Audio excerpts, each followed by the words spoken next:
भूम तालुक्यातील ईट गावात ढगफुटी सदृश्य पाऊस झालाय, त्यामुळे सर्व परिसरासह शिवारात पाणी साचलंय। तर महादेव मंदिरही पाण्यात गेलेलं आहे। शेतातही पाणी साचल्यानं शेतकऱ्यांचं मोठ्या प्रमाणात नुकसान झालं।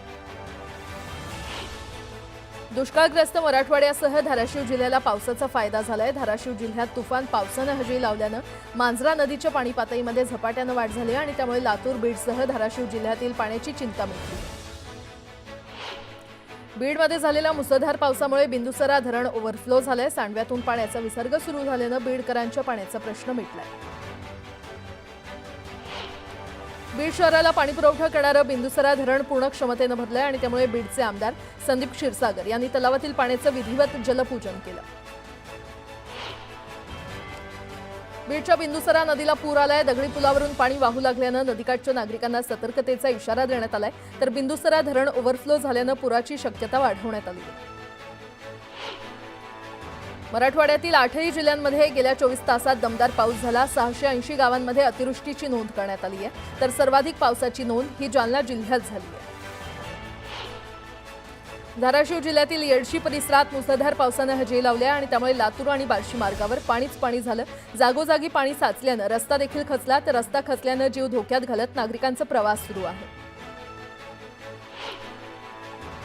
जळगाव जिल्ह्यामध्ये झालेल्या मुसळधार पावसामुळे 753 गावातील 17,154 शेतकऱ्यांना फटका बसलाय।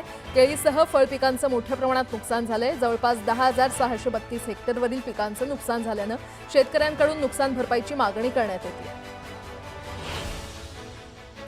अहिल्यानगर जिल्ह्यामध्ये गेल्या काही दिवसांपासून मुसळधार पावसानं हजेरी लावल्यामुळे पिकांचं मोठ्या प्रमाणात नुकसान झालंय। खासदार निलेश लंके यांनी या नुकसानीची तातडीनं पाहणी करत मदतीची घोषणा केली आहे। सोलापूर तालुक्यातील कासेगाव येथील ओढ्याला पूर आलाय। गेल्या 3 ते 4 दिवसात पावसानं दमदार हजेरी लावल्यानं नदी नाल्यांसह ओढे तुडुंब भरून वाहू लागले। त्यामुळे अनेक शेतकऱ्यांच्या शेतातही पाणी शिरलंय। मुसळधार पावसामुळे शेतीचं मोठ्या प्रमाणात नुकसान झालंय। विशेषतः भाजीपाल्याचं नुकसान झाल्यानं भाजीपाल्यावर रोग आणि किडीचा प्रादुर्भाव झालाय आणि त्यामुळे भाज्यांच्या दरातही वाढ झाल्यानं सामान्यांच्या खिशाला कात्री लागली। वाशिम जिल्ह्यामध्ये मुसळधार पावसानं हजेरी लावल्यानं भाजीपाल्यांचं मोठ्या प्रमाणात नुकसान झालंय। भाज्यांचे दर वाढूनही शेतकऱ्यांचं आर्थिक नुकसान झालंय। मुसळधार पावसामुळे छत्रपती संभाजीनगर जिल्ह्यातील घारेगाव पिंपरी शिवारातील शेतकऱ्याची विहीर खचली। विहीर खचतानाची घटना सीसीटीव्हीमध्ये कैद झाली। अवघ्या काही सेकंदातच विहीर जमीनदोस्त झाली। त्यामुळे शेतकऱ्याचे तब्बल 10 ते 12 लाखांचं नुकसान झालं। मे महिन्यात मुसळधार पावसानं हजेरी लावल्यानंतर आता पावसानं थोडी विश्रांती घेतली आहे। पावसाचा वेग मंदावलाय। तर येत्या 24 तासात मात्र विदर्भात पावसाचा जोरदार इशारा देण्यात आलाय। 30 मे ते 6 जून पर्यंत पावसाची उघडी सुरूच असेल। येत्या 24 तासात 15 जिल्ह्यांना येलो अलर्ट देण्यात आलेला आहे। तर राज्यातील उर्वरित भागात तुरळक ठिकाणी हलक्या पावसाची शक्यता वर्तवण्यात आली आहे। मराठवाड्यातील 8ही जिल्ह्यांमध्ये गेल्या 24 तासात दमदार पाऊस झालाय। छत्रपती संभाजीनगर, जालना, नांदेड आणि लातूरसह हिंगोली या 5 जिल्ह्यातील तब्बल 680 गावांना अतिवृष्टीचा तडाखा बसलाय। तर जालन्यामध्ये सर्वाधिक पावसाची नोंद झाली आहे। सातारा जिल्ह्यामध्ये दरवर्षीच जानेवारी ते जून महिन्यादरम्यान पाणी टंचाईचा सामना करावा लागतो आणि त्यामुळे नागरिकांना आणि जनावरांना देखील टँकरनं पाणी पुरवठा करावा लागतो। मात्र यंदा मे महिन्यातच धुवाधार पाऊस पडल्यानं टँकर बंद झाले। तर 80 गावांसह 450 वाड्यांची तहान भागली आहे। पावसाचा जोर कमी झाल्यास आणि उघडीप मिळाल्यास पेरणीयोग्य पावसाची स्थिती तयार होणार आहे आणि त्यानंतरच शेतकऱ्यांनी पेरणी करावी असा सल्ला कृषी खात्यानं दिलाय। राज्यात आपत्ती परिस्थितीमध्ये मदत आणि बचाव कार्यासाठी एनडीआरएफ आणि एसडीआरएफ पथकं तैनात करण्यात आली आहेत। मुंबई शहर आणि उपनगरात एनडीआरएफची 3 पथकं, पालघरमध्ये 1, नागपूर इथे 2 पथकं तैनात आहेत। जळगावात बदलीसाठी बनाव करणाऱ्या महसूल खात्यातील तिघांची विभागीय चौकशी सुरू आहे। आई वडील आजारी असल्याचं बनावट दाखले जोडत तिघांनी बदलीसाठी अर्ज केला होता। पुण्यश्लोक अहिल्यादेवी होळकर यांच्या त्रिशताब्दी जयंतीचं औचित्य साधून त्यांच्या जन्मगावी असलेल्या चौंडी इथे ऐतिहासिक वाड्यावर देखण्या विद्युत रोषणाईनं सजावट करण्यात आली आहे। शिरूर तहसील कार्यालयात विविध प्रकरणाच्या सुनावणी दरम्यान बराच वेळ तात्काळत थांबलेल्या काही पक्षकांनी तहसीलदारांच्या कक्षात प्रवेश करत जाब विचारल्यानं गोंधळ झाला। अधिकाऱ्यांवर प्रश्नांचा भडीमार केल्यानं गोंधळात भर पडली आणि दरम्यान पोलिसांनी हस्तक्षेप केल्यानंतर तणाव निवळला। संतश्रेष्ठ ज्ञानेश्वर माऊलींची कर्मभूमी असलेल्या अहिल्यानगर जिल्ह्यातील नेवासा नगरीतून यावर्षीपासून पालखी सोहळ्याला सुरुवात होणार आहे। माऊलींच्या 750व्या जन्मदिनाचं औचित्य साधत निघणाऱ्या या पालखी सोहळ्यात जवळपास 30,000 वारकरी सहभागी होणार आहेत। रायगड जिल्ह्यातील महसूल खात्यातील संवर्ग 3 मधील कर्मचाऱ्यांच्या समुपदेशनानं बदल्या करण्यात आलेल्या आहेत। कुठल्याही राजकीय हस्तक्षेपाविना ही बदली प्रक्रिया पारदर्शकपणे पार पडली आहे। देहू रोड रेल्वे स्थानकावर कोल्हापूर मुंबई सह्याद्री एक्सप्रेसला थांबा द्यावा यासह अन्य मागण्यांसाठी देहू रोड रेल प्रवासी संघटनेच्या वतीनं देहू रोड रेल्वे स्थानकात धरणे आंदोलन करण्यात आलं। पेण शहरात आरोग्यास घातक असलेल्या एनलॉक पनीरचा मोठा साठा सापडलेला आहे। पेणच्या गोदावरी परिसरातील एका गोडाऊनवर मनसे कार्यकर्त्यांनी धडक कारवाई करत हा सर्व प्रकार उघडकीस आणला।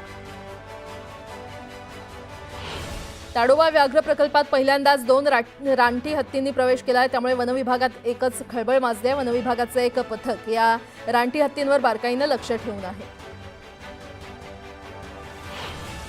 सिंधुदुर्ग जिल्ह्यातील दरड प्रवण क्षेत्राच्या ठिकाणांच्या यादीमध्ये वाढ झाली आहे। ही आकडेवारी 20 वरून 63 वर पोहोचली आहे, तर सिंधुदुर्ग जिल्ह्यात 20 ठिकाणी दरड कोसळली होती। राज्यातील कातळ शिल्पांचा युनेस्कोच्या जागतिक वारसा स्थळांच्या यादीमध्ये समावेश होणार आहे आणि यासाठी कातळ शिल्प असलेल्या सर्व ठिकाणांची माहिती संकलित करून त्याचा रोडमॅप तयार करण्याच्या सूचना आशिष शेलार यांनी दिल्या।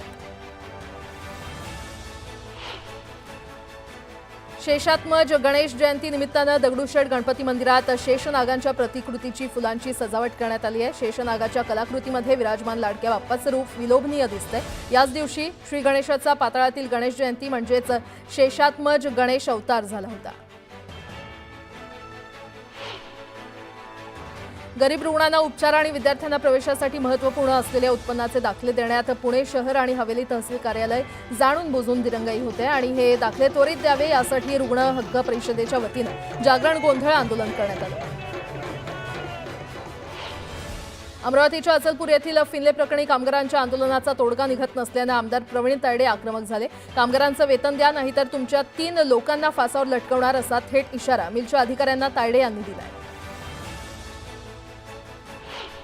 अहिल्यानगर जिल्ह्यात पालिकेच्या अतिक्रमण विरोधी पथकानं कोठला परिसरात धडक कारवाई करत अनेक बेकायदेशीर अतिक्रमणं हटवलेली आहेत आणि यावेळी कारवाई दरम्यान पोलीस पथकानं देखील खंबीर साथ दिली। गेल्या 10 ते 12 दिवसांपासून झालेल्या पावसामुळे कास पठाराच्या सौंदर्यात भर पडली आहे। कास पठार हिरवगार झाल्यानं पर्यटकांची पावलं आपोआप कास पठाराकडे वळू लागली आहेत। इथे 4 प्रकारची दुर्मिळ फुलं उमलायला सुरुवात झाली आहे। नागपुरातील नाग नदीची स्वच्छता अद्यापही अपूर्णच आहे आणि यामुळे मुसळधार पाऊस झाल्यास पुन्हा पूरस्थिती निर्माण होण्याची भीती वर्तवण्यात येते। या प्रकरणी आमदार प्रवीण दटके यांनी पाहणी करून नाराजी व्यक्त केली आहे। नितीन गडकरी यांनी लिहिलेले संघातील मानवी व्यवस्थापन पुस्तकाचं आज प्रकाशन होणार आहे। यावेळी सुनील आंबेडकर आणि विवेक घळसासी हे प्रमुख पाहुणे उपस्थित असतील। बागलाणच्या ग्रामीण भागात चोरट्याने धुमाकूळ घातला। अंबासन येथे 5 ठिकाणी घरफोडी करत रोख रकमेसह लाखोंचा मुद्देमाल लंपास केलाय। या घटनेमुळे नागरिकांमध्ये भीतीचं वातावरण आहे। बार्शी तालुक्यातील मांगडेचाळ परिसरात एका तरुणानं हातात कोयता घेत दहशत माजवण्याचा प्रयत्न केलाय। कोयत्यानं या तरुणानं गाड्यांची तोडफोड देखील केली। सीसीटीव्हीच्या आधारे पोलिसांनी या तरुणाला अटक केली आहे। वाघोलीतील लोहगाव चौकाजवळील अभिषेक लॉनवर पोलिसांनी कारवाई केली आहे। या कारवाईत पोलिसांनी 8 किलोच्या गांजासह एका आरोपीला अटक केली आहे। यामध्ये आरोपीकडून एकूण 1,69,000चा मुद्देमाल जप्त करण्यात आलेला आहे आणि त्याच्यावर गुन्हा दाखल केला आहे। लोणावळा शहरासह पोलीस स्थानकाच्या हद्दीत चोरट्यांचा धुमाकूळ पाहायला मिळतोय। लोणावळ्यातील पैठणी साडीच्या दुकानात चोरट्यांनी डल्ला टाकत साड्यांसह रोकड लंपास केली। चोरीची घटना सीसीटीव्हीमध्ये समोर आलेल्यानंतर पोलीस चोरट्यांना पकडण्यात अपयशी ठरले। अकोल्यातील मूर्तिजापूर पोलिसांनी कत्तलीसाठी नेणाऱ्या 11 गोवंशांची सुटका केली आहे। या प्रकरणी पोलिसांनी एका आरोपीवर गुन्हा दाखल करत वाहन देखील जप्त केले आहे। नागपूर भोपाळ महामार्गावर पोलिसांनी एका कारमधून 60 लाखांची रोकड जप्त केली आहे। या प्रकरणी पोलिसांनी चौघांना अटक केली आहे। परराज्यातील एका राजकीय पुढाऱ्याची संबंधित रक्कम असल्याचा पोलिसांना संशय आहे। गोंदियातील गोंडीटोला ते मुरमापार या दरम्यान 6 इलेक्ट्रिक खांबांवर लावण्यात आलेले इलेक्ट्रिक कंडक्टर तार चोरून नेणाऱ्या टोळीला पोलिसांनी अटक केली आहे। त्यांच्याकडून तब्बल 4,75,000चा मुद्देमाल जप्त केला आहे। सोलापुरातील धक्कादायक प्रकार उघडकीस आलाय। आईसोबत मित्रानं अनैतिक संबंध ठेवल्याचं उघडकीस आल्यानंतर मित्रानंच मित्राची हत्या केली आहे। या प्रकरणी पोलिसांनी आरोपीला अटक केली आहे।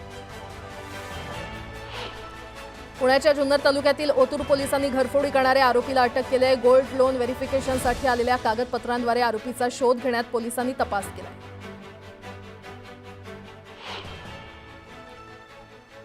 आणि आता एक सविस्तर बातमी पाहूयात। पिंपरीतील वैष्णवी हगवणे आत्महत्या प्रकरणी हगवणेंच्या वकिलांनी खळबळजनक दावे करत वैष्णवीच्या चारित्र्यावरच शंका उपस्थित केली आणि त्यानंतर हगवणे कुटुंबियांविरोधात संताप व्यक्त करण्यात येतोय। तर वैष्णवीच्या वडिलांनी पत्रकार परिषद घेत हे सर्व आरोप फेटाळून लावलेले आहेत। माझी मुलगी तर गेली, आता तिच्या चारित्र्यावर शिंतोडे उडवू नका अशी कळकळीची विनंती त्यांनी केली आहे। पाहूयात। माझी मुलगी तर गेलीच आहे, पण तिचा एवढं वेळेनंतर तिच्यावरती असे वाईट वाईट चिंतोडे उडवू नका। एका हतबल बापाची ही विनवणी काळीज पिळवटून टाकणारी आहे। माझी मुलगी तर गेलीच आहे, पण तिचा एवढं वेळेनंतर तिच्यावरती असे वाईट वाईट चिंतोडे उडवू नका।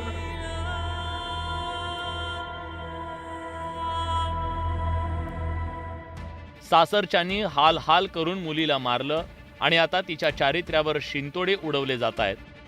आपली काळी कृत्य लपवण्यासाठी माझ्या मुलीला बदनाम करू नका अशी विनवणी वैष्णवीच्या वडिलांनी केली आहे। वकील साहेबांना मला कालच्या याच्यावरून एकच सांगायचे की साहेब, तुम्ही सुज्ञ आहात, तुम्हाला पण मुलं बाळा असतील, एखाद्याच्या असहाय्य मुलीवरती, तिथं माझी मुलगी गेलीच आहे, माझी मुलगी तर गेलीच आहे, पण तिचा एवढं मेल्यानंतर तिच्यावरती असे वाईट वाईट चिंतोडे उडवू नका। तुम्हालाही मुलं असतील, मुली असतील नसतील, पण तुम्ही अशा एखाद्या लेकराचं हे नका करू। वैष्णवी हगवणे प्रकरणात आरोपीच्या वकिलांनी केलेले सगळे दावे तिचे वडील अनिल कसपटेंनी फेटाळून लावले। या आरोपांवर बोलताना त्यांनी हगवणे कुटुंबाची पुन्हा एकदा पोलखोल केली आहे। वैष्णवीच्या कुटुंबानं लग्नात जावयाला अनेक महागड्या वस्तू दिल्या, त्याची यादी कसपटेंनी वाचून दाखवली।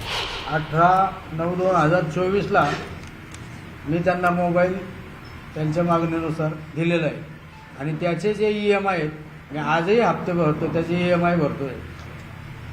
ते बँकेचं स्टेटमेंटवरती तुमच्याही लक्षात येईल आणि वकील साहेबांनी त्याचं स्टेटमेंट काढून घ्या। माझ्याकडे ह्याची मागणी, सोन्याची मागणी, गाडीची मागणी, चांदीच्या ताटाची मागणी, गौरीची मागणी, अधिक महिन्यात जावायला चांदीचंच ताट पाहिजे।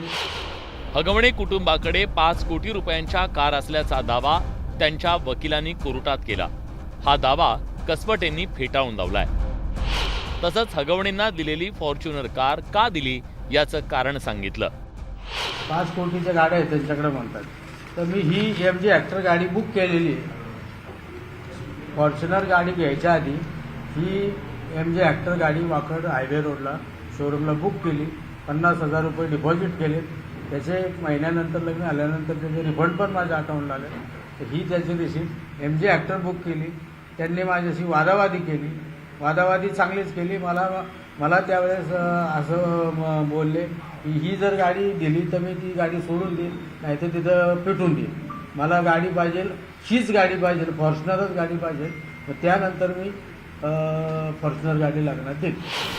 वैष्णवीच्या आत्महत्येनंतर तिचं बाळ हगवणे कुटुंबाच्या निकटवर्तीय निलेश चव्हाणकडे सोपवण्यात आलं होतं, पण चहूबाजूनं दबाव वाढल्यानंतर कसपटे कुटुंबाकडे वैष्णवीचं बाळ सोपवण्यात आलं। त्यावरून कसपटेंनी सवाल उपस्थित केलाय। माझा भाऊ मोहन कसपटे आणि आमचे दाजी उत्तम बैरट हे दोघं प्रभात रोडला हगवण्यांच्या घरी गेले। हगवणे म्हणजे जयप्रकाश हगवणे, राजेंद्र हगवण्याच्या घरी हे दोघं तिघं जाऊन त्यांच्या मुलीला घेऊन त्या निलेश चव्हाणच्या घरी गेले। घरी गेल्यानंतर ज्या वेळेस मुलाचा आजा जयप्रकाश हगवणे यांनी बाळाची मागणी केली की हा माझा नातू आहे, बाळाला आमच्याकडे दे, त्यावेळेस निलेश चव्हाणनी बंदुकीचा धाक दाखवून त्या आजोबावर पिस्तुलाचा धाक दाखवून म्हणले, तुम्ही कोण, तुमचा काय संबंध आणि ही लोक कोण, यांना आम्ही ओळखत नाही आणि तुम्हालाही ओळखत नाही। निलेश चव्हाण सुद्धा या गटात सामील आहे असं मी ठामपणे सांगतो तुम्हाला. वैष्णवीच्या वडिलांनी पोलीस महानिरीक्षक जालिंदर सुपेकरांच्या भूमिकेवर प्रश्न उपस्थित केला. सुपेकर हे हगवणेंचे नातेवाईक आहेत. वैष्णवीच्या कुटुंबाला धमकवण्यासाठी हगवणे कुटुंबाकडून सुपेकरांच्या नावाचा वापर केला जात असल्याचा आरोप कसपटेंनी केलाय. यांचा सुपेकर आमचा यांचा काही संबंध नाही. त्यांचे मामा आहेत हे आम्हाला सांगितलं गेलं आणि त्या मामाच्या जीवावरती आम्ही काहीही करू शकतो असे शशांक हगवणे माझ्या घरी येऊन 2 कोटी रुपये दिले नाही म्हणून मला धमकी देऊन गेलेले. हावरट हगवणेच्या बचावासाठी त्यांच्या वकिलांनी कसपटे कुटुंबाचे आरोप खोटे ठरवले. इतकंच काय तर वैष्णवीचं अफेअर सुरू असल्याचं सांगत तिच्या चारित्र्यावर शिंतोडे उडवले. मात्र तिच्या वडिलांनी पुराव्यासकट आपले आरोप सिद्ध केले. हगवणेंच्या काळ्या कृत्यांना कागदपत्रांसहित त्यांनी उघडं पाडलंय. Bureau report, news 18 Lokmat. माझी मुलगी तर गेलीच आहे पण तिचा एवढं मेल्यानंतर तिच्यावरती असे वाईट चिंतोडे उडवू नका.